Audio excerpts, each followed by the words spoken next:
built voice scale. So a tool where marketing admin would upload a piece of company content. Maybe it's a product release, an announcement, whatever it is, right? You want to scale in 2026, you better use AI. You better use AI, yeah. Especially if you're a smaller company. Which is their own people, their own employees, right? Their own employees who aren't the CEO, who's an everyday person. Utilizing and really getting those voices galvanized, I think, is a huge opportunity for a lot of companies. For larger companies, they have the money to be truthful or be authentic. And hear me, don't misconstrue what I'm saying. I'm not saying you don't be authentic as a smaller brand. What I'm saying is you leverage the scalability that AI can give you. Yeah, but it's all based off one piece of company content about how they played a part in whatever announcement, product release, whatever it is. I'm so mad right now. Yo, you set that up so beautiful. Thank you. I thought I was good at this. And I know what she's doing, and she still got me. That's literally walked into that.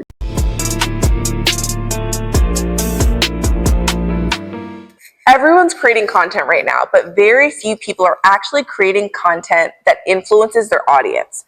This is the Algorithm Isn't Enough podcast, where we talk about how brands can gain visibility and earn attention that's so hard to get right now.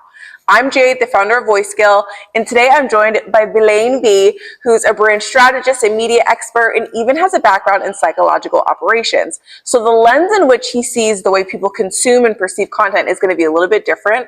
So today we're going to get into what sticks and why a lot of content today just doesn't. Blane. I love it. Thanks for coming on today. Thanks for having me. Amazing, of course. So talk to me a little bit about your expertise with being a media expert, and then how does the psychological operations tie into that? Yeah, I mean, when we talk about media, and I'm going to try not to go geek out on it, right? Because I can go deep on it. But basically, when I look at media, it's how we communicate. That's really all it is. From the time there was spoken word to think of cave paintings on the wall, that was communication. So media is just the medium in which we communicate. That could be text, that could be audio, that's visual. And a version of cave paintings is what we see as known today as graphic design. That's how I see it, right? It's visual storytelling as well as written storytelling. So whether that's a blog post and anything in between. Nowadays we call it podcast, but before that it was radio. Right. So that's kind of the gist of it, and it's studying all those platforms. So looking at it from, like I said, from cave paintings on the wall to the first papyrus, scribes. Like I tell people I'm a modern day scribe. Yeah. Scribes would record what was happening. Yeah. That was your version of you know, going live or, you know, doing a reel or something like that. Yeah. They were documenting history. Yeah. And so we do the same thing. We're communicating today. We just use a different medium. So I love the way you say that. It's the scribe, from scribes to graphic design. It really is an art form that just evolved over the centuries, really. Yeah. So talk about your background between media, psychological operations. When it comes to visibility and really defining that, do you think it's maybe attention, influence, or something else? For sure, it's influence. Like, and this is the thing, it gets muddy because the word influencer is a buzzword now. Right. I want to be an influencer. But I think to really understand it, the way that I see it is, can you create impact? An influencer is a term we use nowadays to talk about someone who's on social media and actively engaging with an audience. To create impact is the analogy that I use is LeBron James. If LeBron James said, hey, at 3:15, I'm going to be downtown Phoenix at the local whatever basketball court, whatever. I'm going to be there and do a shoot around. You all can come. There'd be a line. Oh my gosh, yeah. Tucson, so yeah, literally. Right? Of people trying to get in because he's created impact. That's a whole nother level. I'm going to date myself here. Here we go. Michael Jackson. When he would go and do world tours, and you see those, go back and look at those videos where he had mass people following him, that's impact. Yeah.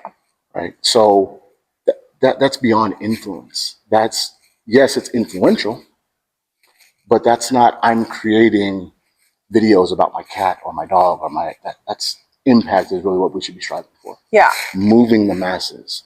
And that's the idea behind psychological operations. Yeah. Oh, I love that. And actually that makes me, it ties into our next question, but it also kind of frames it perfectly.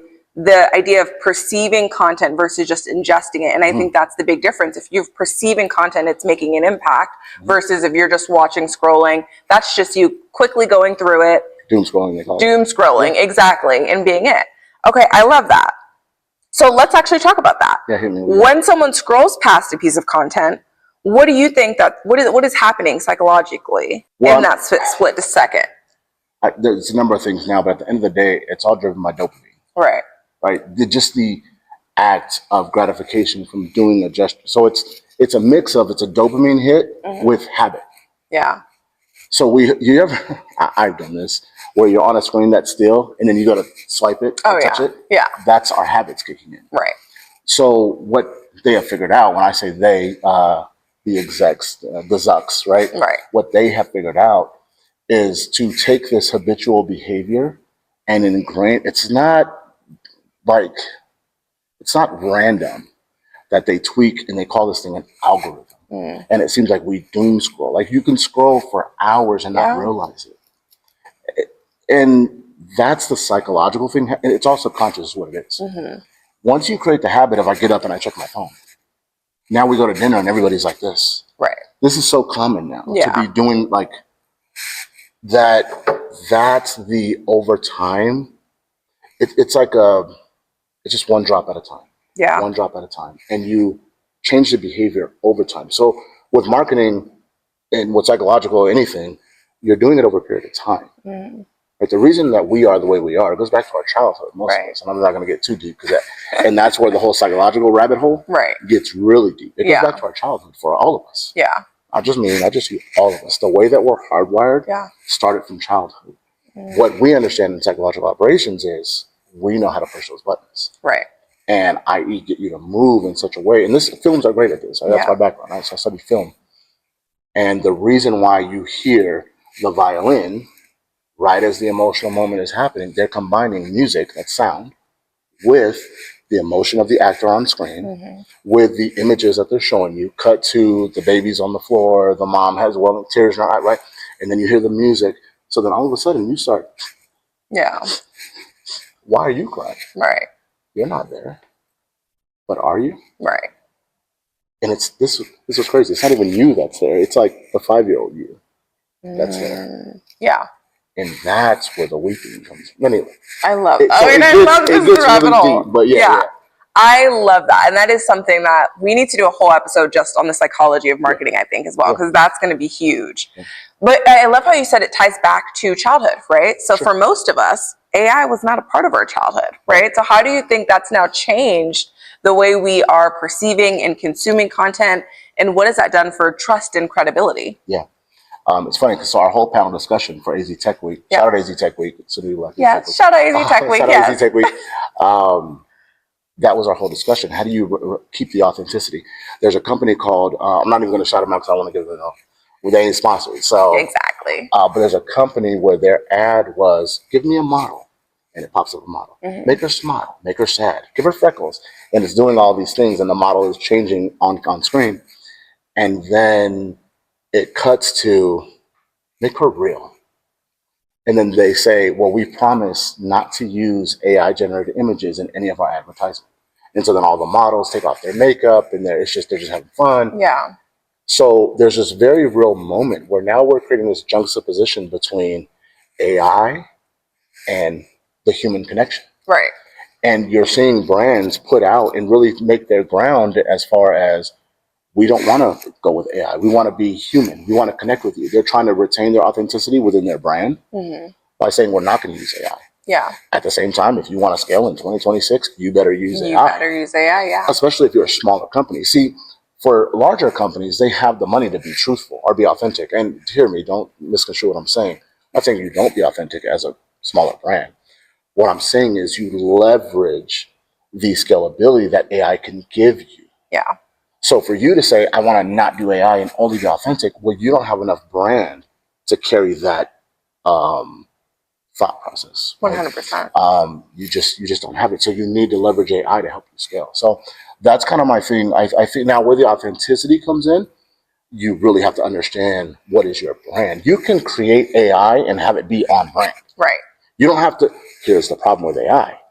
Most entrepreneurs, because they don't understand marketing to begin with or brand to begin with, when they start typing, build me a flyer about blah, blah, blah, blah, blah, they're not also tying in their brand strategy behind that. Right.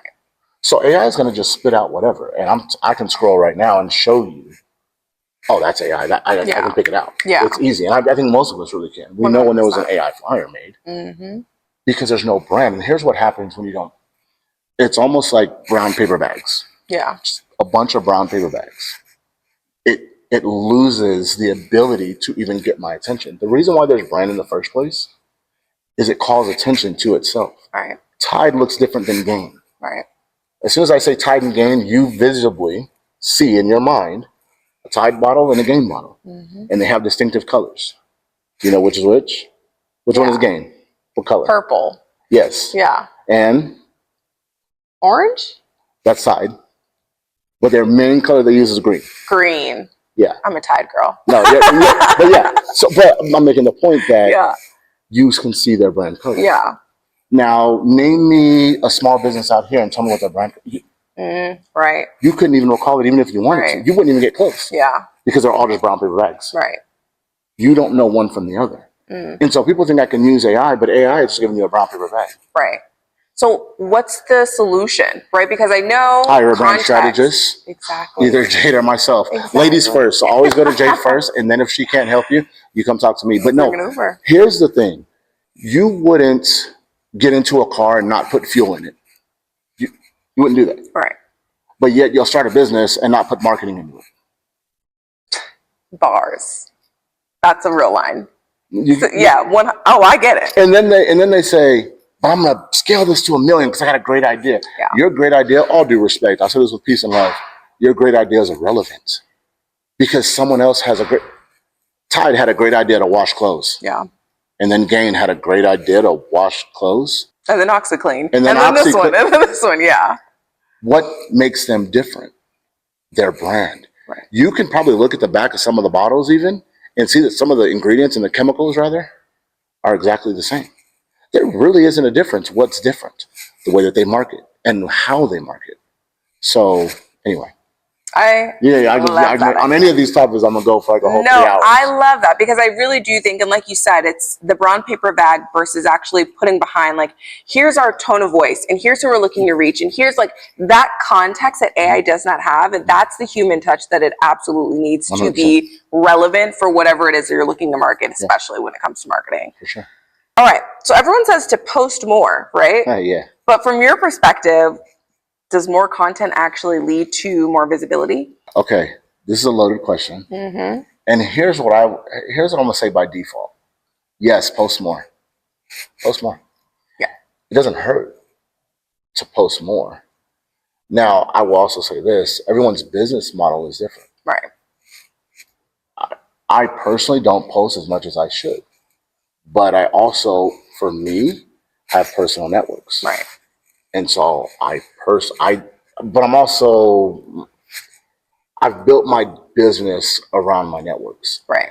And so I approach it different. Now, could I scale? Yes. Here's the deal. You can easily do the math. Let's say that let's say that every time I go to a network meeting, I land one client. Hypothetically, right? Whatever the number is. I can land 10 clients. You're not landing 10 at these networking events. You're not. Call me if you've seen me and we haven't talked. Yeah. Hit us up. If you're getting 10 clients per networking event, please do let us know what your secrets are. It's not happening. The reality is, let's say that I do though. And every client that I land is, whatever, pick a number. I'll do easy math because I failed math. So let's say every client's $100. Okay. Now, how many networking events do I have to go to? Let's say I go to one a day. Yeah. Right, Monday through Friday. So that's $500 I'm making. Right. Here's where social media comes in. Now, let's say I post 2 to 3 times a day, and instead of getting one a day, I actually get 2 a day. Right. Because they click and they follow whatever, they go buy my thing. And this is why every single one of us, when we're on social media, we see the same thing. Hey, here's my 3 tips. Hey, here's my 8 tips. Hey, here's my 7 tips. Hey, here's my insert tip number count here. Right. And if you want the rest of them that'll really improve your business or your life or your workout or your whatever insert desired, outcome here, then do the thing, call to action, right? It's all rinse and repeat, which is why I'm jaded. And I'm like, it's all the brown paper bag to me. Right. So I post when I need to, and I need to post more, but I don't think that to me personally, if you're talking about scaling your business, that's a whole different argument. Yes, you have to post more. Yeah. Like there's no way because you can't, going back to the analogy, the point that I was making, the most I can do is $500 a week. Right. Assuming that I land one of it. And that's the whole deal, right? When you're really tracking your numbers, and if you're not tracking, or KPIs, if you're not tracking, right, then you're really not growing. Right. Because you don't have an idea of if you went to one a week, or did you even talk to one a what's week? working, right. And even if you got one client a week, how many did you have to follow up with to get the one a week? Exactly. So if you're not measuring any of that, then it doesn't matter anyway. You're already losing. Right. You're not making money. Right. Because you can't not be accountable to the system and think that the system's going to work. Right. The system only works because you're accountable to it. Right. So for me, every time I go, well, and I told you when I went to NAB, I didn't have a number. Right. But I wasn't going for that. I was going more for the operation of it, right, versus the connections. But I knew the connections were going to happen organically. Right. Because I'm going to stand there next to a camera and some guys are going to go, oh, what? And I'm going to, right, and then back to my networking thing. Right. So that's going to happen organically. And I've gotten to a place where I'm just comfortable in doing that. Right. But I think legitimately, if anybody's looking to scale, yes, you do have to post more. I don't think it's the end all be all because there's other systems in play. Right. When I sit with a client, creative content is the last thing we talk about. Right. That's number 10. Right. There's 8 other things that I think are more important than social media. Yeah. And I think when it comes to actually posting more, it's not posting more for sake of just posting more and gaining those vanity metrics, but it should be an experimentation more than anything. You figuring out what actually works because you've pumped out so much content that the numbers are now rewarding you, and it's letting you know, hey, okay, the posts that have followed this kind of rinse and repeat kind of formula didn't work. Or the posts where you were a little bit more authentic, it was a little bit less polished, those did work. I think that's the purpose of creating more, not just for more sake, but I think for the experimentation of it all and figuring out what actually is going to move the needle forward for your business. Right. Okay, I love that. All right, here's a question. So we're going to pivot a little bit from, we spoke about brands, we spoke about companies, but let's talk about the more individualized way people are consuming content now, right? Why do you think that individual content is gaining so much more traction than brand pages and logos? Corporations have lost the connection. The way corporations have connected in the past was through mascots. Think of an old 60s commercial where you had the silly rabbit, tricks are for kids. Mm-hmm. They used a mascot. Companies like Geico, they use a mascot. Emu, Emu, and Doug, they use a mascot. Those are not authentic, meaning I don't relate to an emu. Right. Now, is it funny? Yes, I laugh every time. Right. Is it relatable? Does it connect? No. And the reason why influencers are so cool and why it's become a thing is because I can watch an influencer and I go, that's me. This is why there was a whole talk at NAB about how Fortune 500 companies are leveraging influencers because they realize, here's the problem with corporate CEOs, is it's not personal for them. It's only transactional. When you talk with a small business at a farmer's market and she's like, I baked these this morning, but you don't get any closer to the source. Right. But when we talk about corporations, they're in the penthouse suite and they're just dictating what should happen. Yeah. They have to use a mascot because the CEO is no longer relatable. Right. And so they found that, oh, wait, all these people will pay attention to insert person here. Dude Perfect, if you align with their brand and their thing, or Mr. Beast or whatever, right? These people are into it because of who those individuals are. Right. They're relatable. Yeah. The corporations are not. And so it just goes back to the fact that the way corporations had to operate it was from the standpoint of they realize they can make sales without being relatable. So they don't care about being relatable. Right. Now you have marketing departments where it's their entire job to find an audience and do what? Connect with them. Or what they now the buzzword is community. Why are they saying that? Well, you have to curate community because that's more authentic than a corporate figurehead saying, buy my product because it's going to make you look 20 years younger. Exactly. 100% agree. And I actually love that you brought up the NAB conversation about the influencer market, right?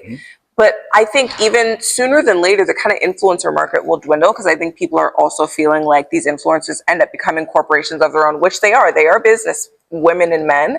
And so there's a more even underutilized marketing asset that I feel like most companies kind of overlook, which is their own people, their own employees, right? Their own employees who aren't the CEO, who's an everyday person. Utilizing and really getting those voices galvanized, I think, is a huge opportunity for a lot of companies. Yeah. What are your thoughts on employee advocacy and getting, your employees as almost ambassadors for the company they work for? I'm an Army guy. So the way that I look at things is I need maximum impact with little to zero casualty. Right. It sounds good on paper to have the employee do it. The risk, though, is, okay, you set up all the cameras, you do all these things, and that employee freezes. That employee forgets the line. That employee says, and another thing.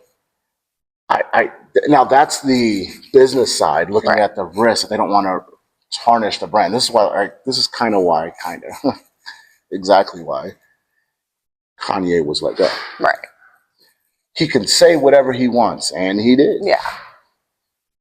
But it didn't align with the brand. Yeah. And so the employee, and this is the cold-hearted truth, the CEOs don't value the employees enough. Listen, the employee is replaceable. Right. Depending on what level they are. Right. I agree with you wholeheartedly that they are the culture, they are the heartbeat, and one would argue they are the reason that business exists in the first place. Oh, 100%. The ugly side of that argument is, and we can replace them. Yeah. And that's like you're always going to have this. That's where you get the whole idea behind the unions and all this, right? It's 100%. It's always the struggle between the guys in the mailroom and the guys in the suites, the C-suites, right? That's always going to be a war because ideologically, the way that we approach the business is different. Right. The worker is genuinely doing it because it's their livelihood. Right. The CEO is doing it because their livelihood is a byproduct of the revenue they generate. Correct. Does that make sense? 100%. So it's like one person sees green and one person sees blue. Yeah. Or the analogy that I use to explain perspective. If I said, tell me a drink. Yeah. That's water, sugar, and flavored. Yeah. What drink would come to mind? Water, sugar, and flavored? Gatorade? I like that. I have some would say tea. Okay. It's just perspective. Yeah. If you were to ask that same question to 100 people, you're going to get different coffee, answers, you're going to get, right? Yeah.